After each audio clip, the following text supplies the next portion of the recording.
Hello friends, welcome to அம்மா chef. நாம் இன்றைக்கி அம்மா செஃப்பில் பார்க்க போகிறது எல்லாருக்கும் பிடிச்ச ஒரு ரெசிபி தாங்க. நாம் இன்றைக்கி மாங்காய் பச்சடி எப்படி பண்ணுறதுன்றது தான் வீடியோவில் பார்க்க போகிறோம்.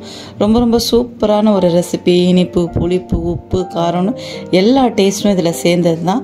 ரொம்ப எளிமையான முறையில் ரொம்ப டேஸ்டியாக இதை எப்படி பண்ணுறதுன்றதை நம்ம இன்றைக்கி வீடியோவில் பார்க்க போகிறோம். நான் இன்றைக்கி இந்த மாங்காய் பச்சடி பண்ணுறதுக்கு இந்த மாதிரி நீட்டு மாங்காய், ஒரே ஒரு மாங்காய் தான் எடுத்திருக்கேன்.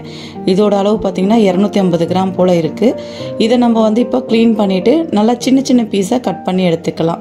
நம்ம இந்த மாதிரி சின்ன பீஸாகவும் கட் பண்ணி எடுத்துக்கலாம், இல்லை தோலை நீக்கிட்டு கூட நீங்கள் சின்னதாக சீவி கூட எடுத்துக்கலாம். இந்த மாதிரி சின்ன பீஸாக கட் பண்ணி எடுக்கும்போது சாப்பிடும்போது ஒரு பீஸாக நம்ம சாப்பிட ரொம்ப டேஸ்ட்டாக இருக்கும். இது எப்படி பண்ணுறதுன்றதை இப்போ நம்ம பார்க்கலாம்.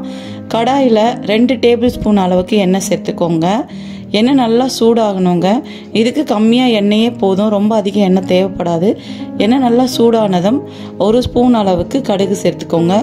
கடுகு நல்லா வெடித்து வர நேரத்தில் இது கூடவே ஒரு 1/2 ஸ்பூன் அளவுக்கு ஜீரகம் சேர்த்துக்கோங்க. கூடவே 2 காஞ்ச மிளகாவை சின்ன பீஸாக இந்த மாதிரி கட் பண்ணி சேர்த்துக்கோங்க. இது கூடவே காரத்துக்காக இன்னும் 2 பச்சை மிளகாவையும் சின்ன பீஸாக இந்த மாதிரி கட் பண்ணி சேர்த்துக்கோங்க. கூடவே வாசனைக்காக கொஞ்சம் கருவேப்பிலை சேர்த்துட்டு இதை லைட்டாக இந்த மாதிரி கலந்து கொடுத்துருங்க. இந்த காரத்தோடு நம்ம இனிப்பு சேர்க்கறதுனால டேஸ்ட் அவ்வளோ சூப்பராக இருக்கும். இதை இந்த மாதிரி லைட்டாக கலந்து கொடுத்ததும் இப்போ இதில் நம்ம மாங்காய் சேர்த்துக்கலாம். மாங்காய் இந்த அளவுக்கு நம்ம கட் பண்ணி எடுத்து வச்சுருக்கோம். இதை அப்படியே நம்ம சேர்த்துக்கலாம். சேர்த்துட்டு இதையுமே 2-3 நிமிஷத்துக்கு கைவிடாமல் மீடியம் ஃப்ளேமில் வச்சு கலந்து கொடுத்துக்கிட்டே இருங்க. இந்த அளவுக்கு கலந்து கொடுத்ததும் இப்போ இதில் மற்ற பொருள்களெல்லாம் நம்ம சேர்த்துக்கலாம். இதில் ஒரு 1/4 ஸ்பூன் அளவுக்கு மஞ்சத்தூள் சேர்த்துக்கலாம். கூடவே 1 ஸ்பூன் அளவுக்கு வெறும் மிளகாய்த்தூள் சேர்த்துக்கலாம். காரம் ரொம்ப அதிகமாக இருந்துச்சுன்னா 1/2 ஸ்பூன் போல் சேர்த்துக்கோங்க. சேர்த்துட்டு தேவையான அளவு உப்பு 1 ஸ்பூன் சேர்த்துருக்கேன். சேர்த்துட்டு இப்போ இது எல்லாத்தையுமே ஒரு முறை நல்லா ஒரு 2-3 நிமிஷத்துக்கு மிக்ஸ் பண்ணி கொடுங்க. மீடியம் ஃப்ளேமில் வச்சு நல்லா இதை கலந்து கொடுங்க. கலந்து கொடுக்கும்போதே மாங்காய் கொஞ்சம் போல் நல்லா வேக ஆரம்பிச்சிரும். நல்லா சாஃப்ட் ஆகும் மாங்காய். இதை கலந்து கொடுக்கும்போதே மாங்காய் லைட்டாக வேக ஆரம்பிக்கும் போது நம்ம தண்ணி சேர்த்துக்கலாம். இந்த அளவுக்கு நல்லா லைட்டாக 2-3 நிமிஷத்தில் வெந்து வந்ததும் இதில் ஒரு 1/4 டம்ளர் அளவுக்கு தண்ணி சேர்த்தா போதும். ரொம்ப தண்ணி தேவையில்லை, சீக்கிரமாக மாங்காய் வெந்துடும். தண்ணி சேர்த்துட்டு இதை நல்லா மிக்ஸ் பண்ணி கொடுங்க. இதை நல்லா மிக்ஸ் பண்ணி கொடுத்துட்டு இதை மூடி போட்டு கரெக்டாக ஒரு 10 நிமிஷத்துக்கு மீடியம் ஃப்ளேமில் வச்சிங்கன்னா மாங்காய் நல்லா சாஃப்டாக வெந்துடும். உங்களுக்கு நல்லா மசியணும் அப்படின்னீங்கன்னா ஒரு 15 நிமிஷம் கூட நீங்கள் மீடியம் ஃப்ளேமில் வைக்கலாம். மாங்காய் பீஸோடு அப்படியே சாப்பிடும்போது டேஸ்ட் இருக்கும். அதனால் ஒரு 10 நிமிஷம் இதை நம்ம மூடி போட்டு வேக விட்டுட்டோம்னா 10 நிமிஷத்துலேயே இந்த அளவுக்கு மாங்காய் நல்லா வெந்து வந்துடும். இப்போ இது எல்லாத்தையுமே நல்லா மிக்ஸ் பண்ணி நம்ம கொடுத்துடலாம். பாருங்கள், மாங்காய் நல்லா வெந்து வந்திருக்கு. இப்போ இது கூட நம்ம வெல்லம் சேர்த்துக்கலாம். நல்லா 100 கிராம் அளவுக்கு நல்லா பாகு வெல்லமாக எடுத்திருக்கேன். வெல்லத்தை நல்லா இந்த மாதிரி பொடி பண்ணிவிட்டு சேர்த்துக்கோங்க.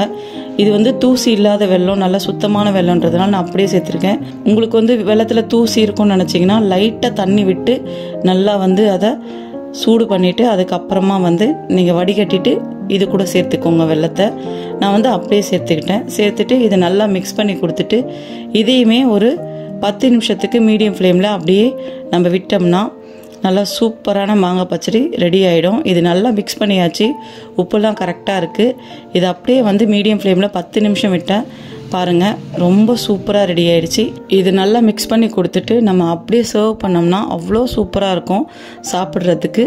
மறுநாள் வச்சு சாப்பிட்டிங்கன்னா இன்னும் டேஸ்ட் ரொம்ப நல்லா இருக்குங்க. இதை நல்லா மிக்ஸ் பண்ணி கொடுத்துடலாம். மிக்ஸ் பண்ணி கொடுத்துட்டு நம்ம இப்போ ஸ்டவ்வை ஆஃப் பண்ணிவிட்டு கொஞ்சம் நேரம் கழித்து நீங்கள் இதை பரிமாறும்போது இன்னும் நல்லா திக்காக இருக்கும்.